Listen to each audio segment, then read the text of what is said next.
புஸ்தகம் 28ஆம் அதிகாரம் 15ஆம் வசனம். நான் உன்னோடு இருந்து நீ போகிற இடத்தில் எல்லாம் உன்னை காத்து இந்த தேசத்துக்கு உன்னை திரும்பி வர பண்ணுவேன். நான் உனக்கு சொன்னதை செய்யும் அளவும் உன்னை கைவிடுவதில்லை என்றார். ஆமென். கரங்களை தட்டி ஆண்டவரை மகிமைப்படுத்துங்கள். பக்கத்தில் இருக்கிறவங்களை பார்த்து சொல்லுங்க, நான் உனக்கு சொன்னதை செய்யும் அளவும் உன்னை கைவிடுவதில்லை. யார் சொல்றாரு? கர்த்தர் யாக்கோபோடு சொல்லுகிறார், நான் உனக்கு சொன்னதை செய்யும் அளவும் உன்னை கைவிடுவதில்லை. இந்த மாசத்துல ஆண்டவர் இந்த வார்த்தையால நம்மோடு கூட பேசுகிறார்.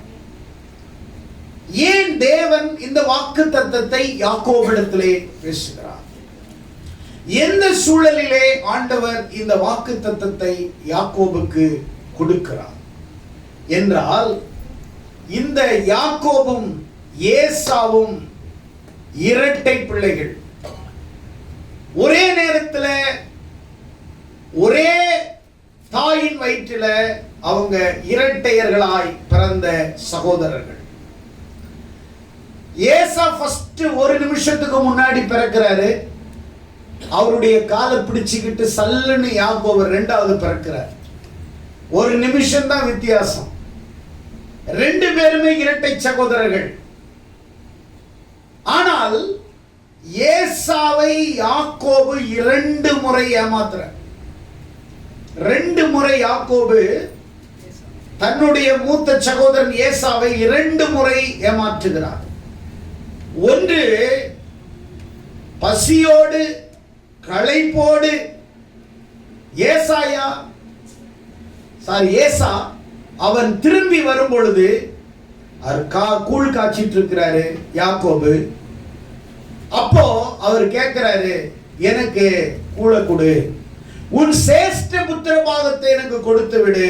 பசி மயக்கத்துல ஏசா தன்னுடைய சேஷ்ட புத்திர பாகத்தை யாக்கோபுக்கு விற்று விடுகிறார். யாக்கோபு ஏமாத்தி அவன் அந்த ஆசீர்வாதங்களை பெற்றுக் கொள்கிறான்.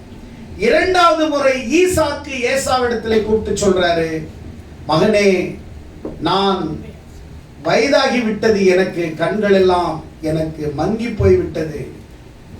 ஆகையால் எனக்கு ஒரு ஆசை, நீ காட்டுக்கு போய் ஒரு நல்ல விலங்கை அடித்து அதை சீக்கிரமாய் எனக்கு சமைத்து எனக்கு கொடு, நான் சாப்பிட்டு உன்னை ஆசீர்வதிக்க விரும்புகிறேன் என்று ஈசாக்கு ஏசாவினிடத்திலே சொல்லுகிறான்.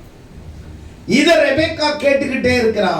உடனே ரெபெக்கா கூப்பிட்டு யாக்கோபை சொல்றாரு, இப்படி உங்க அப்பா பேசினதை நான் கேட்டேன், அதனால நீ என்ன செய்யற, உங்க அண்ணன் வர்றதுக்குள்ளேயே அந்த ஆசீர்வாதத்தை நீ வாங்கிடணும். அப்ப யாக்கோபு கேட்கிறாரு, அம்மா, அண்ணனுக்கு ரோமம் அதிகமா இருக்குதே, அவனுடைய உடல் எல்லாம் அவனுக்கு ரோமம் முடி அதிகமாய் வளர்ந்திருக்கு, எப்படி என்னை கிட்ட போய் தடவி பார்க்க வேண்டும் என்று சொன்னால் நான் சாபத்தை வாங்கி விடுவேனே, அதை குறித்து நீ பயப்படாத, அதெல்லாம் நான் பார்த்துக்கிறேன்னு சொல்லி இந்த தாய் யாக்கோபினிடத்துல ஆலோசனை ஐடியாவை கொடுக்குறா. உடனே ஒரு வெள்ளாட்டு குட்டியை பிடிச்சிட்டு வந்து சமைச்சு அந்த வெள்ளாட்டு தோலை அந்த யாக்கோபனுடைய சரீரத்தில் போத்தி போய் இப்போ கொடுன்னு சொல்றாரு. யாக்கோபு போய் கொடுக்குறான். அப்போ ஈசாக்கு கேட்கிறாரு, மகனே, இவ்வளோ சீக்கிரமாக உனக்கு எப்படி இப்போதானே போன, அவ்வளோ சீக்கிரமா நீ ஒரு மிருகத்தை அடிச்சிட்டு வந்துட்டியே, எப்படி? போய் சொல்றான் யாக்கோபு, இல்லை, என் தகப்பனாகிய தேவன் எனக்கு சீக்கிரமாய் எனக்கு நேரிட பண்ணினார் அப்படின்னு பொய் சொல்லிட்டு, சரி கிட்டவா அப்படின்னு பார்க்கிறாரு. குரலோ யாக்கோபுனுடைய குரலா இருக்குதே அப்படின்னு ஈசாக்கு தடவி பார்க்கிற. ஆமா, ரோமெல்லாம் இருக்குது, ஏசாதான் போலகுதுன்னு நினைச்சு ஆசீர்வாதங்கள் முழுசையும் யாக்கோபு வாங்கிட்டார். இது 2வது முறை ஏசாவை ஏமாற்றிட்டான். இதனால ஏசா இப்ப என்ன செய்யறாரு, யாக்கோபை கொலை செஞ்சிடணும், யாக்கோபை விட்டு வைக்க கூடாது. ஏன்னா ஃபர்ஸ்ட் முறை என்னை ஏமாத்திட்டான், ரெண்டாவது முறை எங்க அப்பா கொடுக்குற ஆசீர்வாதத்தையும் அவன் ஏமாத்தி பறிச்சிட்டானேன்னு சொல்லி அந்த சூழ்நிலையில தான் இப்போ ஈசாக்கு ரெபேக்காவும் கூப்பிட்டு சொல்றாங்க, யாக்கோபை எப்பா நீ இப்ப எங்க போ, பாதான் ஆரான் என்கிற ஊருக்கு நீ போயிடு, அங்க உன்னுடைய தாயின் தகப்பனாகிய பெத்துவேலுக்கு பிறந்த ஒரு பையன் இருக்கிறான், லாபான் உன்னுடைய தாய் மாமா வீட்டுக்கு அங்க போய் கொஞ்ச நாள் நீ அங்க இரு, பிறகு நான் உங்களை கூப்பிடுறேன்னு சொல்லி இப்போ யாக்கோபை அவருடைய பெற்றோர்கள் அனுப்பிடுறாங்க. அப்படி யாக்கோபு வர்ற வழியில, பெயர் செபாவை விட்டு வர வழியில அவன் மாலை நேரத்தில் சூரியன் அஸ்தமிக்கிற நேரத்தில் அவன் அங்க படுக்கிறான். வனாந்தரமான ஒரு இடத்துல ஒரு கல்லை எடுத்து தன் தலகாணியா வச்சுட்டு படுக்கிறான். அப்போ ஒரு சொப்பனத்தை பார்க்கிறான். வானத்திலிருந்து பூமிக்கு ஒரு ஏணி வைக்கப்பட்டிருக்கிறது, அதிலே தேவதூதர்கள் ஏறுகிறவர்களும் இறங்குகிறவர்களுமாய் இருக்கிற ஒரு சொப்பனத்தை யாக்கோபு பார்த்து, இந்த யாக்கோபு அந்த சொப்பனத்தை பார்த்துட்டு இருக்கும் பொழுதுதான் ஆண்டவர் அவனோடு கூட ஒரு வாக்கு பண்ணுகிறார். அதுதான் 15வது வசனத்துல 28:15 மறுபடியும் அந்த வாக்கு தத்தத்தை வாசிப்போம். நான் உன்னோடு இருந்து கவனிங்க. இப்போ யாக்கோபு ஏமாற்றப்பட்டவனாக வஞ்சித்தாலும் இப்போ பயந்து தன்னுடைய அண்ணன் கொன்னுடுவான்னு சொல்லி இப்போ அவர் ஒரு ஊருக்கு ஓடுறாரு. இப்போ ஆண்டவர் அவனுக்கு ஒரு வாக்குறுதியை கொடுக்கிறாரு, நான் உன்னை காத்து நான் உன்னோடு இருந்து, நல்ல கவனிங்க, நான் உன்னை காத்து உன் கூட இருந்து நீ போகிற இடமெல்லாம் உன்னை காத்து இந்த தேசத்துக்கு உன்னை திரும்ப வர பண்ணுவேன். மறுபடியும் இந்த தேசத்துக்கு நான் உன்னை திருப்பி கொண்டு வருவேன். நான் உனக்கு சொன்னதை செய்யும் அளவும், நான் உனக்கு சொன்னதை செய்யும் அளவும் உன்னை கைவிடுவதில்லை என்றார். நான் உன்னை கைவிடுவதில்லை என்று சொல்லுகிறார். கரங்களை தட்டி ஆண்டவரை மகிமைப்படுத்துகிறார். யாக்கோபினுடைய வாழ்க்கையில 5 காரியத்தை பார்க்கிறோம். 1 ஏமாற்றியவன், இன்னொன்னு ஆசீர்வதிக்கப்பட்டவன், 3வது சோதிக்கப்பட்டவன், 4வது உடைக்கப்பட்டவன், 5வது தேவனால் பயன்படுத்தப்பட்டவன். ஆமென். அல்லேலூயா, அல்லேலூயா. ஃபர்ஸ்ட் ஏமாற்றியவன், ஏமாத்துக்காரன் தான் யாக்கோபு. அவனுக்கு தெரியும். ஆனா இப்படிப்பட்டவன் ஒவ்வொரு கட்டங்களையும் தாண்டி இப்போ போய்கிட்டு இருக்கிறான். அப்படி போகும் பொழுது ஆண்டவர் அவனுக்கு ஒரு வாக்கு கொடுக்கிறார், நான் உன் கூட இருப்பேன், உன்னை நான் பாதுகாப்பேன், உன்னை மறுபடியும் தேசத்துக்கு நான் உன்னை திருப்பி வர பண்ணுவேன், 4வது நான் உனக்கு சொன்னதை செய்யும் அளவும் உன்னை கைவிடவே மாட்டேன். நல்லா புரிஞ்சுக்கணும், யாக்கோபுக்கு அன்னைக்கு நேரடியாக ஆண்டவர் வாக்குத்தத்தம் கொடுத்தார்.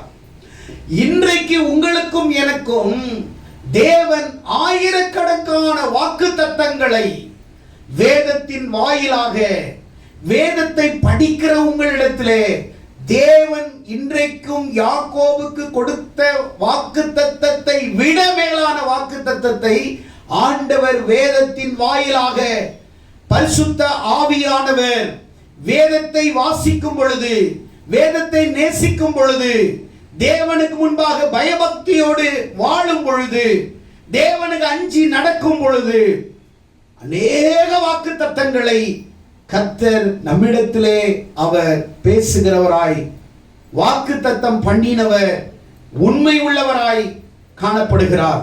நான் உனக்கு சொன்னதை செய்ய மனம். நல்ல கவனிக்கணும், மனிதர்கள் நிறைய ப்ராமிஸ் பண்ணுவாங்க, ஆனா அதை நிறைவேற்ற தவறி விடுவார்கள். மனிதர்கள் சொல்லுகிற வாக்குறுதிகள் எல்லாம் நிறைவேறினால் அவர்கள் தேவனைப் போல மாறிவிடுவார்கள், அல்லது தேவனாகவே மாறிவிடுவார்கள். ஆனால் மனிதர்கள் சொல்லுகிற வாக்குறுதி அது எதுவுமே நிறைவேறுவதில்லை.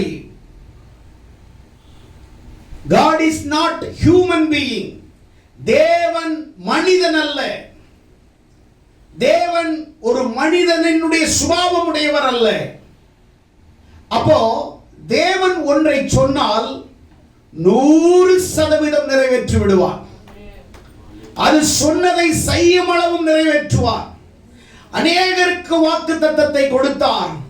யாக்கோபுக்கு கொடுத்தது போலவே ஆபிரகாமுக்கு கொடுத்தார்.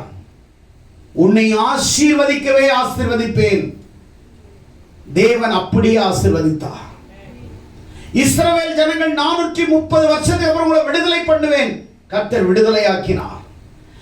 ஆண்டவர் இஸ்ரவேல் ஜனங்களுக்கு சொன்ன வாக்குத்தத்தம் ஒன்றாகிலும் தரையிலே விழவில்லை. யோசுவாவின் புஸ்தகத்தை எடுத்து வாசிங்கள். 21ஆம் அதிகாரம் 45ஆம் வசனத்தை எடுத்தவர்கள் வாசியுங்கள். கர்த்தர் இஸ்ரவேல் குடும்பத்தாருக்கு சொல்லி இருந்த நல்வார்த்தைகள் எல்லாம் ஒரு வார்த்தையும் தவறி போகவில்லை. எல்லாம் நிறைவேறினது. கரங்களை தட்டி ஆண்டவரை மகிமைப்படுத்துவோம். இன்னைக்கு பிரியமானவர்களே, உன்னோடு கூட கர்த்தர் பேசுகிறார் என்றால், உனக்கு ஒரு வாக்குத்தத்தம் கொடுக்கிறார் என்றால், அது நிறைவேறிவிட்டது என்று நீங்கள் விசுவாசிக்க வேண்டும், நம்ப வேண்டும். கர்த்தர் ஒரு வாக்குத்தத்தத்தை உன்னோடு பேசினால் அது நிறைவேறிவிட்டது. நிறைவேற போகிறது என்றால் நிறைவேறிவிட்டது. ஆகையால் தான் நான் விசுவாசிக்கிறேன், நாங்கள் பேசுகிறோம். விசுவாச வீரர்கள் எல்லாருமே தேவன் ஒரு வாக்குத்தத்தத்தை கொடுத்தால் நிறைவேறின பிறகு பேசுவதில்லை. நிறைவேறுவதற்கு முன்பே விசுவாச வீரர்கள் நிறைவேறிவிட்டதாகவே பேசுவார்கள். ஏனென்றால் அது யாரு மனுஷன் சொல்லவில்லை, மனுஷன் கொடுத்த வாக்குத்தத்தம் அல்ல. சர்வ வல்லமையுள்ள தேவன் தமக்கு கொடுக்கிற வாக்குத்தத்தம் நிச்சயம் நிறைவேறிவிட்டது, நிறைவேற போவதில்லை, நிறைவேறிவிட்டது என்பதை விசுவாசித்தார்கள். ஆகையால் தான் தேவனுடைய வார்த்தையை நீங்கள் கேட்கும் பொழுது, பிரசங்கங்கள் உங்களிடத்திலே வரும் பொழுது, இந்த நொடி பொழுதிலே தேவன் அதை எனக்கு நிறைவேற்றி விட்டார், அதை தேவன் எனக்கு செய்து முடித்து விட்டார், தேவன் அந்த வாக்குத்தத்தத்தை என் வாழ்க்கையில நிறைவேற்றி விட்டார் என்று நீ எப்போ நம்பி விசுவாசித்து அதை ஏற்றுக்கொண்டு அங்கீகரிக்கிறாயோ, அப்போவே உன்னை ஆண்டவர் வாக்குத்தத்தங்களினாலே உன்னை ஆசீர்வதித்து விட்டார் என்று நீங்கள் நம்ப வேண்டும். கரங்களை தட்டி ஆண்டவர்.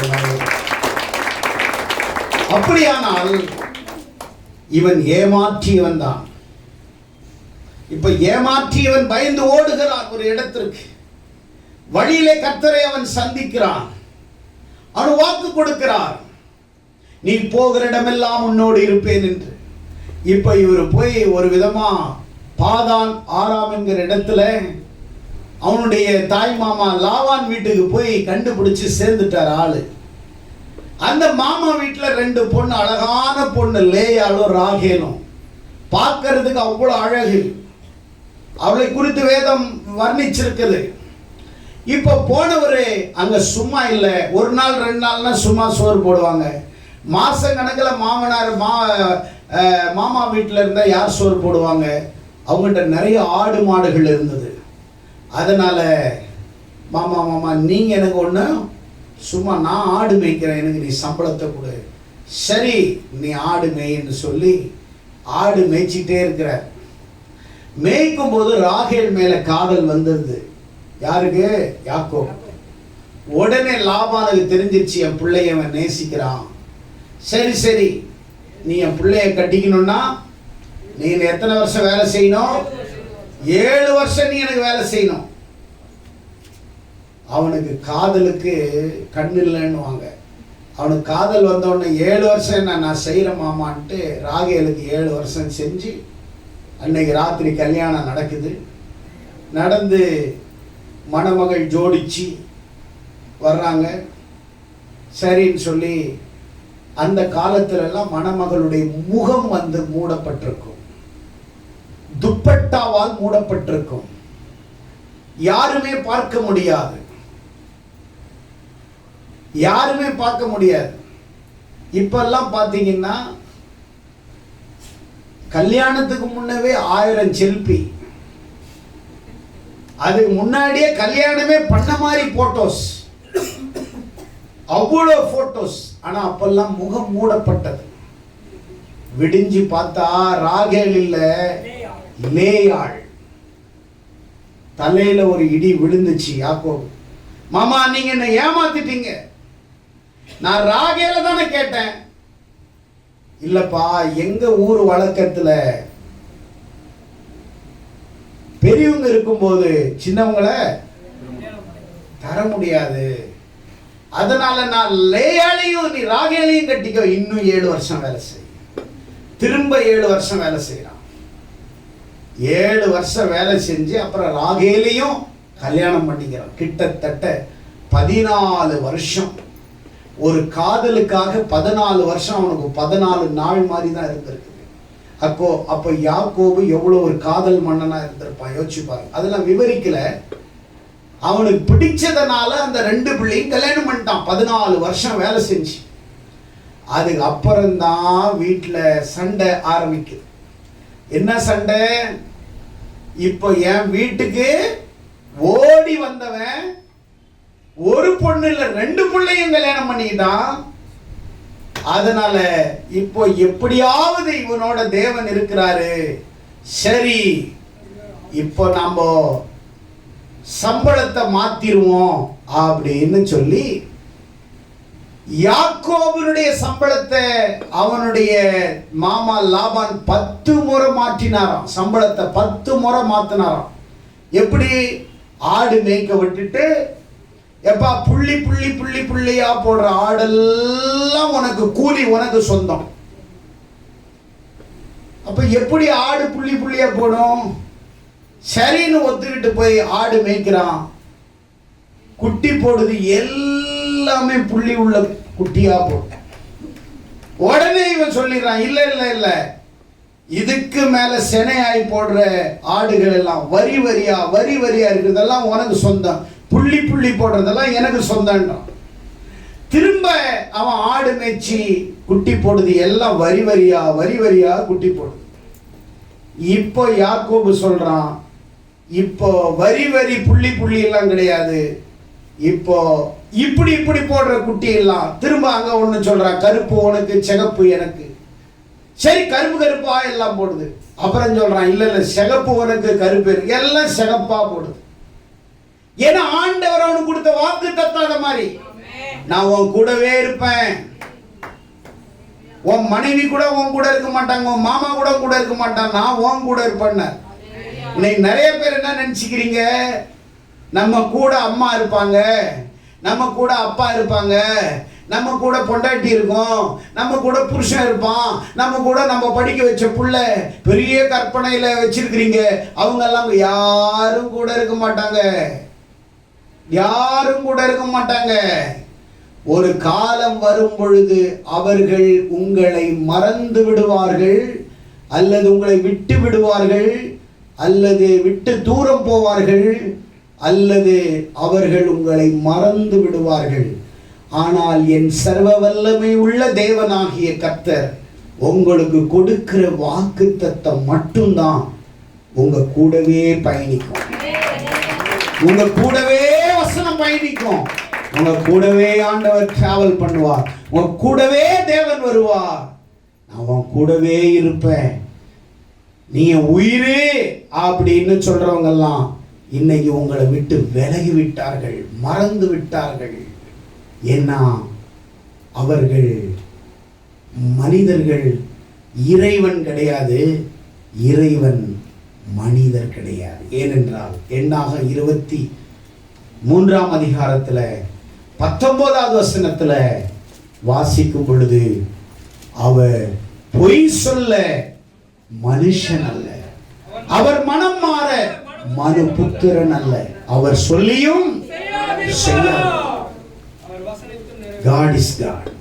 கடவுள் தான், அவர் மாற மாட்டார், மனுஷன் கிடையாது. மனுஷன் கடவுளா மாற முடியாது. கடவுள் மனுஷனா மாற மாட்டார், மனுஷன் கடவுளா மாற முடியாது. ஆனா கடவுளுடைய வாக்கு தத்துவம் நம்முடைய வாழ்க்கையில ஒரு புள்ளி மிஸ் ஆகாம வாக்கு தத்துவம் நம்முடைய வாழ்க்கையில நிறைவேறும் என்றால், அன்றைக்கு அவன் பெத்தேலிலே ஆண்டவர் அவனுக்கு கொடுத்த வாக்கு தத்தத்தை யாக்கோபு நம்பி, என் தேவன் என்னோடு இருக்கிறார், என் ஆபிரகாம் ஈசாக் என் தகப்பனுக்குரிய தேவன் என்னோடு இருக்கிறார். 10 முறை சம்பளத்தை ஏமாற்றுகிறான். லாபான் அவனை ஏமாற்றுகிறான். இவன் எப்படி ஏசாவை ஏமாற்றினானோ ஏமாற்றுகிறான். உங்க வாழ்க்கையில நிறைய பேர் ஏமாற்றம், நிறைய பேர் உங்களை ஏமாத்தி இருக்கிறாங்க. கொஞ்சம் அவர்களை உங்கள் கண்களுக்கு முன்னாடி ஒரு நொடி கொண்டு வந்து நிறுத்தி பாருங்கள். உங்களை ஏமாற்றியவர்கள், உங்களுக்கு வாக்கு கொடுத்தவர்கள், உங்களுக்கு வாக்குறுதி அளித்தவர்கள், உங்களுக்கு சொன்ன வார்த்தை எல்லாம் நிறைவேறி இருக்கிறதா என்று யோசித்து பாருங்கள். நீ மாமிசத்திலே உனக்கு ஏதோ ஒரு உதவி, ஒரு துணை, அல்லது ஒரு பொருளாதாரம், அல்லது பிறருடைய உதவி தேவைப்படுமோ என்று நீ மனிதனிடத்திலே நம்பிக்கை வைக்கிறாய். ஆனால் நான் மனிதன்தான், நான் மனிதனிடத்தில் நம்பிக்கை வைக்கவில்லை. என்னை அழைத்த தேவன் பேரில் நம்பிக்கை வைக்கிறேன். என்னை அழைத்த ஆண்டவர் மேல் நம்பிக்கை வைக்கிறேன். என்னை ஊழியத்தை அழைத்த தேவனுடைய வார்த்தையின் மேலே நம்பிக்கை வைக்கிறேன். வேதத்தின் மீது நான் விசுவாசம் வைத்திருக்கிறேன். வாக்கு தத்தத்தை நம்புகிறேன். மனிதனை சார்ந்தல்ல, தேவனை சார்ந்து வாழ்கிறேன். அதே போலதான் யாக்கோபு தேவனை சார்ந்து வாழ்ந்தான், தேவனை நம்பி வாழ்ந்தான். 10 முறை அவன் சம்பளம் மாற்றப்பட்டது. அவனுடைய அவமானங்கள், அவருடைய லாபானுடைய பிள்ளைகள், எங்க அப்பாவுடைய பணத்தெல்லாம் நீ வாயில போட்டுட்ட, எங்க அப்பாவுடைய செல்வத்தெல்லாம் நீ பிடுங்கிட்டேன்னு சொல்றாங்க. அவமானம், ஏளனம் செய்தார்கள், அவனை துக்கப்படுத்தினார்கள். ஆனா அவன் பயப்படவே இல்லை. அவன் தேவனை நம்பி இருந்தான். கர்த்தர் தனக்கு சொன்னதை செய்யும் அளவும் நான் உன்னை கைவிட மாட்டேன் வாக்கு கொடுத்தார். கடைசியாக ஒருவேளை அவர்களுக்குள்ளே பிரிவினை வந்து யாக்கோபு தன் மனைவி 2 மனைவியோடு கூட தன் சொந்த தேசத்துக்கு புறப்பட வேண்டும் என்று வருகிற வழியிலே நீங்கள் வாசிப்பீர்களானால் ஆதியாகமத்தின் புஸ்தகம் 32ஆம் அதிகாரத்தில் 24 இருந்து நீங்க தொடர்ந்து வாசிட்டே வந்தீங்கன்னா இப்ப அவர் சொந்த தேசத்துக்கு வர்ற வழியில தேவதூதனை யாக்கோபு சந்திக்கிறார். போகும்போது தேவன் அவனை சந்தித்து வாக்குறுதி கொடுத்தார். வரும் பொழுது தேவதூதன் யாக்கோபை சந்திக்கிறார். சந்திக்கும் பொழுது சொல்றாரு, அவன் ராம் முழுவதும் தேவனோடு போராடுகிறான். தேவதூதன் சொல்லுகிறான், ஆளை விடு, பொழுது விடிஞ்சிருச்சு, நான் போகணும். யாக்கோபு சொல்றான், நீர் என்னை ஆசீர்வதித்தால் ஒழிய நான் உன்னை போகவே விடுவதில்லை என்று அவன் அவருடைய காலை உறுதியாய் பிடித்துக் கொண்டான். உன் பேர் என்ன யாக்கோபு? ஆமா, நான் ஏமாற்றுகிறவன் தான், நான் ஒத்துக்கிறேன். நான் என் அண்ணனை ஏமாத்திட்டு வந்தவன் தான், நான் அதை நான் ஒத்துக்கிறேன். ஆனா இப்ப நான் திருந்திட்டேன். அவன் வாழ்க்கையில ஒரு திருப்பு முனை, அன்னைக்கு அவனுடைய வாழ்க்கையில ஒரு சேஞ்சிங், அவன் வாழ்க்கையில ஒரு மாற்றம் நடந்தது. இனி நீ யாக்கோபு அல்ல, நீ இஸ்ரவேல். நீ இஸ்ரவேல், நீ என்னால் ஆசீர்வதிக்கப்பட்டவன். நான் உனக்கு ஒரு புதிய பெயரை கொடுக்கிறேன், உனக்கு நான் ஆசீர்வதிக்கப்பட்டவன். இஸ்ரவேலே நீ பாக்கியவான், இஸ்ரவேலே நீ பாக்கியவான். கர்த்தர் அவர் வாழ்க்கையை மாற்றுகிறார். பெத்தேலை கடக்கும் பொழுது வாக்குறுதி, பெனியேலை கடக்கும் பொழுது ஆசீர்வாதம். பெத்தேலை கடக்கும் பொழுது வாக்குறுதி, பெனியேலை கடக்கும் பொழுது ஆசீர்வாதம். தேவன் யாக்கோபினுடைய வாழ்க்கையில அவன் சோதிக்கப்பட்டான், அவன் உடைக்கப்பட்டான், அந்த குடும்பத்தால் மறக்கப்பட்டான். அவனை ஏமாற்றினார்கள். ஆனால் தேவன் அவனை வாழ்க்கையில ஒரு திருப்பு முனை, பெனியேலை கடக்கும் பொழுது ஆசீர்வாதம். போகும் பொழுது அவன் ஏமாற்றப்பட்டவனாக, பயம் நிறைந்தவனாய் அவன் கடந்து போனான். ஆனால் வரும் பொழுது தேவனால் முழுவதும் பெயர் மாற்றப்பட்டு ஆசீர்வதிக்கப்பட்டவனாக யாக்கோபு இப்பொழுது ஆசீர்வாதத்தை முழுமையாய் பெற்றவனாய் தன் சகோதரன் ஏசாவை காணும்படியாய் கடந்து வருகிறான். ஏமாற்றுகிற யாக்கோபு, அவன் ஏமாற்றுகிற யாக்கோபாய் இருந்தான். அவன் ஓடுகிற யாக்கோபு, அவனை பயந்து ஓடுகிற யாக்கோபாய் இருந்தான். மூணாவது, அங்கே உழைக்கிற யாக்கோபாய் இருந்தான். மாமனார் வீட்டில் சும்மா உட்கார்ந்து சாப்பிட்டுட்டு இருக்கல, அவன் உழைக்கிறவனாய் இருந்தான். ஆமென், அல்லேலூயா. நிறைய பேர் மாமனார் வீட்டில எல்லாம் போய் உட்கார்ந்து சாப்பிடக்கூடாது, தண்டச்சோறு. ஆமென், அல்லேலூயா. கெத்தா வாழணும். ஆமென், அல்லேலூயா. சிலவங்க எல்லாம் சொல்லுவாங்க, நான் மாமனார் வீட்டில் இருக்கிறேன்னு சொல்லுவாங்க. ஆமென். வழி இல்லாதவங்க தான் அங்க இருப்பாங்க. ஆமென், அல்லேலூயா. இவரு யாக்கோபு மாமனார் வீட்டுக்கு போய் பட்ட கஷ்டம் கொஞ்சம் நஞ்சம் கிடையாது. பர்மனண்டா யாரும் இருக்க முடியாது. அப்படி பர்மனண்டா இருந்தா அவன் பரதேசியா மாறிடணும், அவமானத்தெல்லாம் துடைச்சிடணும். ஒண்ணு, நீ உனக்கு ஒரு பிரிஸ்டேஜ்ன்றது இருக்கக்கூடாது. ஆமென், அல்லேலூயா. மானசூடு சொர்ணெல்லாம் உனக்கு இருக்கவே கூடாது. ஆமென். சிலவங்க எல்லாம் பாருங்க, வேலைக்கே போக மாட்டாங்க, தண்டச்சோறு வீட்டில் உட்காந்து சாப்பிட்டுக்கிட்டே இருப்பாங்க. அவங்கள நீங்க எவ்வளவு திட்டுங்க, சிரிச்சுக்கிட்டே இருப்பாங்க. ஏன்னா அது அவங்களுக்கு, நீ எவ்வளவு சொல்ல அவன் சிரிச்சுட்டே இருப்பான். தண்டச்சோறுனால நீ சிரிச்சுட்டே இருப்பான். காரணம் என்ன? நீ இருக்கிற வரைக்கும் எனக்கு நீ சோறு போடுவ, நீ என்ன பார்த்து திட்டுற, நான் சிரிக்கிறேன். நம்ம சொல்லுவோம், உழைக்காத தண்ட சோறு, தண்ட வெட்டி சொல்லுவாங்கல்ல.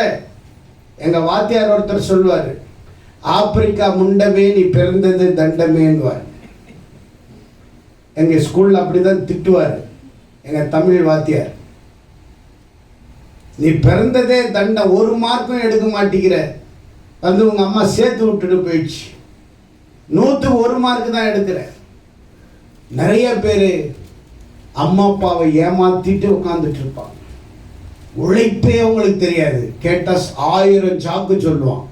இன்டர்வியூ கிடைச்சா தானே, உலகத்துக்கெல்லாம் கிடைக்குது, இவனுக்கு மட்டும் கிடைக்க மாட்டேங்குது. 10,000 தான் தர்றாங்க, உனக்கு எடுத்த உடனே 10 லட்சமா கொடுப்பாங்க. கம்மியா தான் கொடுத்து மேலே ஏற்றுவாங்க. எடுத்த உடனே ஜெனரல் மேனேஜர் சம்பளத்தை எனக்கு கொடுன்னா எப்படி கொடுப்பாங்க? நீ ஜெனரல் மேனேஜர்ல வந்து உட்காரு, தருவாங்க. சிஓவா உட்காரு. சிலவங்க வாழ்க்கையில தண்டச்சோறு, சம்பாதிக்க மாட்டாங்க, உழைக்க மாட்டாங்க. ஆமென், உழைக்க மாட்டாங்க.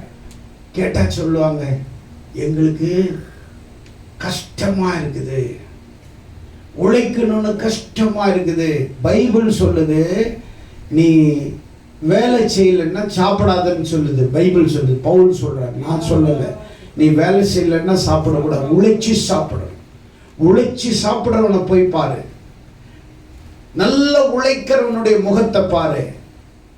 நல்ல காலையில இருந்து கல் உடைக்கிறவனும், மம்முட்டியை எடுத்து கொத்துறவனும், விவசாய வேலை செய்கிறவனும், சேடை 2 மாடை போட்டு சேடை உழுவுறவனும், அவன் ஒரு ஆப் டிராயரை போட்டுக்கிட்டு காலையிலேருந்து மதியம் வரைக்கும் அந்த வயல்ல வேலை செஞ்சு ஒரு துண்டை மேலே கட்டிட்டு உடலெல்லாம் அழுக்கு, எல்லாம் அழுக்கு. அந்த சேடையினுடைய இது மண்ணு, களிமண்ணெல்லாம் பட்டு, அவங்களுக்கு போயிட்டு மதியம் 1 மணிக்கு கூடையிலிருந்து இறக்கி சாப்பாடு வைங்களேன். அவங்க சாப்பிட்ற ஸ்டைலை போய் பாருங்க. அப்படி சொம்பு கொண்டாடிடுவாங்க. உழைச்சி அப்படி தண்ணி எடுத்து அப்படி மூஞ்சில் 2 தெளிச்சுட்டு அந்த துண்டை அப்படி வந்துட்டு இப்படி பண்ணிட்டு அப்படியே தட்டில் சோறு அப்படியே அழுக்காக தான் இருப்பான், கை தான் கழுவி இருப்பான், அப்படி சாப்பிடுவான். ஊற்று, இன்னும் குழம்பு, சட்னி ஊற்று, அது என்ன இருக்குது ஊற்று, ரொட்டி வை, அப்படி சாப்பிட்டுட்டு அந்த துண்டில் அப்படி இப்படி தொடச்சிட்டு அந்த துண்டில் அங்கேயே ஒரு 1/2 மணி நேரம் படுப்பான். அவனை ரசித்து பாருங்க, வேலை செய்கிறவனை ரசித்து பாருங்க. அந்த ரசனை உனக்கு இருக்கணும். நீ நல்ல ட்ரெஸ் போட்டா தானே ரசிக்கிற. உழைக்கிறவனை ரசிச்சு பார். உழைப்பின் மரியாதை உனக்கு தெரியும், மேன்மை தெரியும். உழைக்கிறவனை போய் பார். இன்னைக்கு ஞாயிற்றுக்கிழமை ஒரு நாள் தான் இவரை வெள்ளையும் சொல்லையுமா பார்க்க முடியும்.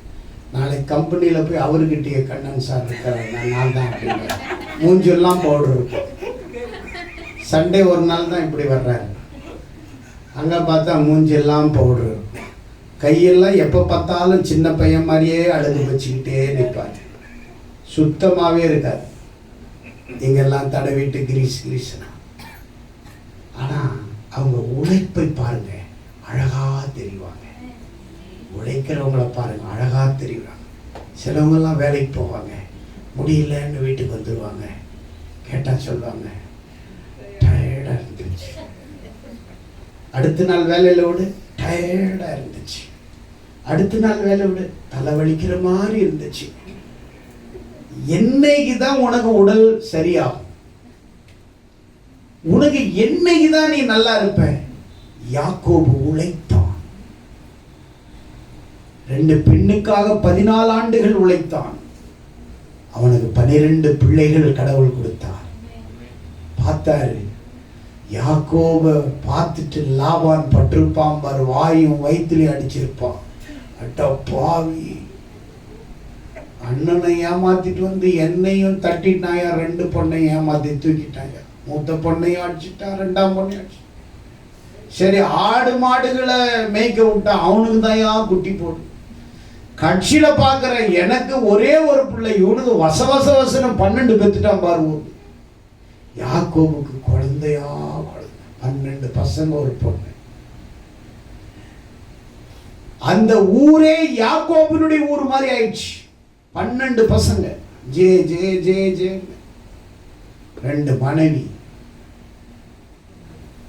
கடவுள் அவனை செல்வத்தில், பிள்ளை செல்வத்தில் அவனை கர்த்தர் ஆசீர்வதித்தார். கர்த்தர் சொன்ன வார்த்தை நிறைவேறும் அளவும் அவனை கைவிடவில்லை. ஆண்டவர் உங்களை பார்த்து சொல்லுகிறார், நீ யாக்கோபு போல நீ ஒருவேளை ஏமாற்றி இருக்கலாம். யாரையாவது நீ ஏமாற்றி இருக்கலாம், நீ யாரையாவது கஷ்டப்படுத்தி இருக்கலாம். ஆனா நீ பயப்படாத. கர்த்தர் இன்னைக்கு உன் வாழ்க்கையில் ஒரு திருப்பு முனையை கொண்டு வருகிறார். இப்போ யாக்கோபு பெனியேலை கடக்கும் பொழுது கர்த்தரிடத்தில் போராடி அவன் வெற்றி பெற்று அவன் ஜெயித்தவனாய் தன் சகோதரன் ஏசாவை சந்திக்கிறான். அவனை பார்த்து பயந்து ஓடினான். ஏசா தன்னை கொன்று விடுவான் என்று பயந்து ஓடினான். இப்போ ஏசாவுக்கு பயந்து வருகிறான். இப்போ ஏசா யாக்கோபை கட்டி பிடிச்சி அழுது வரவேற்று போறார். ஆமென். அல்லேலூயா. யாருக்கிட்ட அவன் ஏமாந்தானோ, அவன் யாரை ஏமாத்தினானோ அவனே இப்ப அவனை மேலந்தாளத்தோட கொண்டு போறான். ஏன்னா கர்த்தர் சொன்னதை செய்யும் அளவும் உன்னை கைவிடுவதில்லை. எத்தனை பேர் சுவாசிக்கிறீங்க? உனக்கு ஒரு வாக்கு தத்தம் கொடுத்தாருன்னா கொடுத்ததுதான், அதை நிறைவேற்றுவார். நீ வசனத்தை நம்பணும். நீ யாரை நம்ப கூடாது? மனுஷனை நம்ப கூடாது. ஒருத்தன் சொல்லுங்க, நீ வா நான் பார்த்துக்கிறேன்னு வாங்க, பார்த்துக்குவாங்க, நல்லா பார்த்துக்குவாங்க, நல்லாதான் உன்னை பார்த்துக்கிட்டு இருக்கிறாங்க. உன்னை யாரும் பார்த்துக்க மாட்டாங்க. ஆனா ஏசப்பா சொல்ற, நீ போ, நான் பார்த்துக்கிறேன் உன்னை, உன் கூட இருக்கிற போன்ற நான் இருக்கிறேன். போ, நீ போகும் இடமெல்லாம் நான் இருக்கிறேன். உன்னை நான் பாதுகாப்பேன், நான் உன்னை ஆசீர்வதிப்பேன். ஆமென் சொல்லுங்க. மனுஷன் சொல்றது நிறைவேறுமா? கர்த்தர் உனக்கு சொன்னா நிறைவேறும். இஸ்ரவேலுக்கு சொன்ன நல்வார்த்தையில் ஒன்று தரையிலே விழவில்லை, எல்லாம் நிறைவேறும். எல்லாத்தையும் நிறைவேற்றவர் உண்மை உள்ளவர். நாங்க படிப்பை சார்ந்து வாழ்ற கூட்டம் இல்லை, சம்பளத்தையும் பணத்தையும் சார்ந்து வாழ்ற கூட்டம் இல்லை. எங்களுக்கு 2 கிரவுண்டு இடம் இருக்குதுன்னு 2 கிரவுண்டை நம்பி வாழ்ற கூட்டம் இல்லை. இந்த வானத்தையும் பூமியும் படைச்ச, அதில் உள்ள எல்லாவற்றையும் படைச்ச எங்க அப்பா ஏசப்பாவை நம்பி நாங்க வாழ்றோம். ஆமென். கரங்களை தட்டி ஆண்டவரே நல்ல கட்டுங்க, கரங்களை உற்சாகம். நாங்கள் தேவனை நம்பி வாழ்கிறோம், நாங்கள் மனுஷனை நம்பி அல்ல. நீங்க சர்ச்சைக்கு வர்றது உங்க சம்பளத்தை நம்பி, நீங்க இவைகளை பார்க்கிலும் கர்த்தரை நம்புங்க. 1 மாசம் சம்பளமே வரலன்னாலும் உங்களை ஆண்டவர் நடத்துவார். 1 மாசம் உங்களை ஏமாத்தினாலும் உங்களை கைவிட மாட்டார். கரங்களை பலப்படுத்துகிறவர் யாக்கோபு இப்போ ஓடி வர்றான். தன்னுடைய பிள்ளைகளை எல்லாத்தையும் ஏசா பார்த்து அழுகுறான். யாக்கோபின் கழுத்தை கட்டி பிடிச்சு அழுதான். என்ன மாதிரி யாக்கோபு பாரு, ஏமாத்துறவனுக்கு எப்படி புத்தி பாரு. எங்க 2வது இப்போ போய் ஏசா என்னை வெட்டி விடுவான்னு நினைச்சு பயந்து அந்த ஃபர்ஸ்ட் ஒப்பாட்டிக்கு பிறந்த பிள்ளைங்களெல்லாம் லைனா முன்னாடி போயிட்டான். 2வது சில்பால் பில்பால் அவங்க, அடுத்தது லேயாள், லாஸ்ட்ல ராகாலுடைய பிள்ளைங்களை லைன்.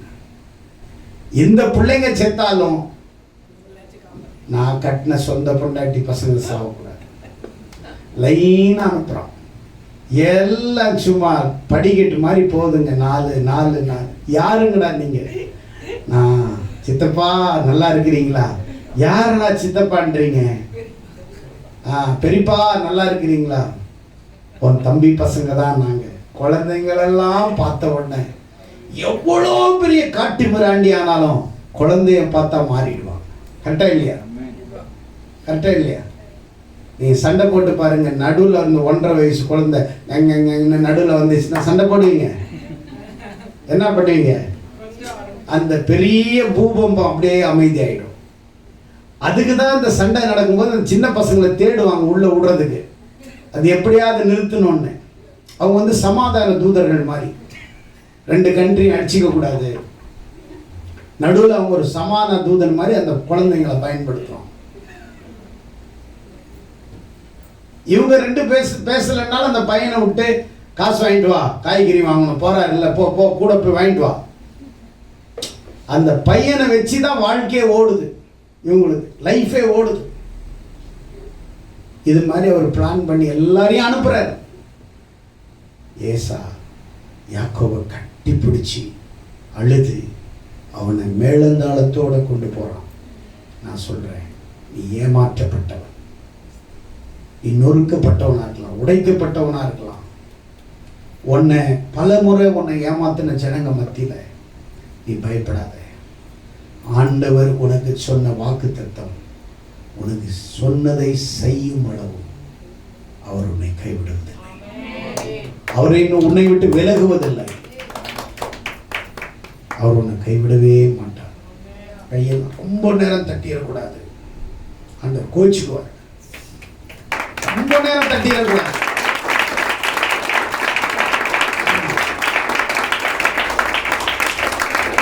கை தட்டுறது கூட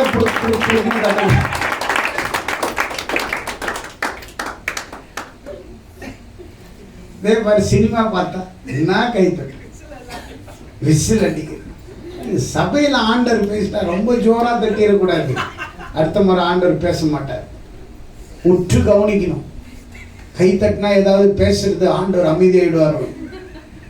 அல்லேலூயா. நல்ல உற்சாகமா இருக்கணும். ஆமென்.